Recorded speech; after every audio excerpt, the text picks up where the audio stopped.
Hello, I'm Randall Franks, and I was privileged to be invited to be a guest star at the Grand Ole Opry in the early 1980s, and was blessed to continue that association for many, many years. So I traveled from Nashville as part of the country music industry for the 1980s and 1990s at a time that was very special in the history of our industry, when the legends of what we consider to be old country were still there, and when all of the new stars were making their mark. I want to share with you a song that I actually recorded in Branson, Missouri for a television show called the Americana Digest. Actually, when I entered the studio, Tracy Byrd was leaving, and Sonny Schroyer of the Dukes of Hazzard followed me. Officer Randy is here today from In the Heat of the Night. Good to see you. Glad you can make it today. Thank you for having me. So, now, Officer Randy, you got this part. You didn't get this part by going out to L.A. and reading for it. You got it in Atlanta. That's right. I was very blessed to be in Atlanta when NBC originally started the show, and they moved from Louisiana to Georgia to start filming. And they were very kind to invite me down and brought me to the set, and I had the opportunity to sort of show them what I could do. And thankfully, when they added another police character, I was the one that got the call. It's been 5 seasons, hasn't it? Well, 5 seasons on the show for me, and it was a wonderful 5 seasons, too. That's great. What's it like working with Carroll O'Connor? I mean, he seems like he's such a disciplined actor. Anything crazy you can tell us about him? Well, Carroll is, we call him Pops, because he's like a father figure to many of us on the show, but he tries to keep everything light. He'll come in the show and in the morning and he'll be singing, and he often sings the Ernest Tubb song, "I'm walking the floor over you." He'll come through, or he'll walk in the middle of the set and he'll pretend to trip.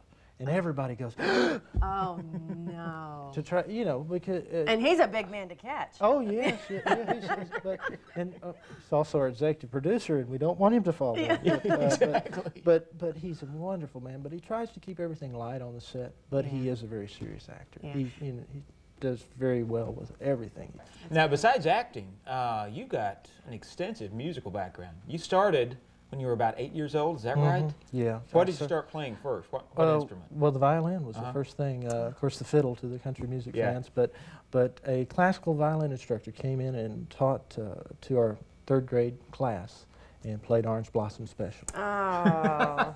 And I was hooked. Yeah, and you said that was it. I signed up. Sign me up. Signed up, and I went through Brahms and Beethoven and Bach and Mozart. And eventually, I got to Chubby Wise and Irving Rouse and learned the Orange Blossom Special. So. Yeah, and we're going to get you to play in a little bit. Also, you had, just quickly wanted to touch on, you got a music video that you did.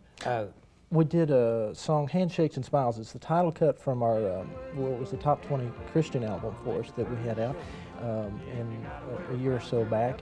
And this project is, this video was, we filmed it on the sets of In the Heat of the Night, the outdoor sets in the little town where we filmed. So it's got a lot of local people and local things that are familiar to the viewers of the show.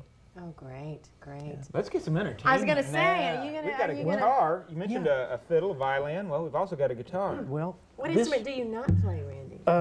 Well, I try a little bit on all of them. Just I play enough to be irritating on all of them. Perry sings enough to be irritating. I know. You don't want me to sing with you. The last year I've been working heavily on my songwriting. I've been working with a lot of writers in Nashville, and so this is a song that I wrote with a Nashville songwriter, Dottie Moore, and we just finished it last week. So we want to do this, and it's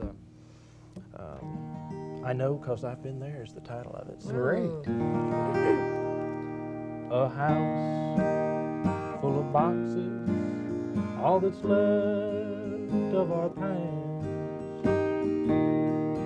When you walked out, I gave up on you as I stared at the bottom of this empty glass. I see the pain that I put you through. I know, 'cause I've been there, what it's like to see a blank state.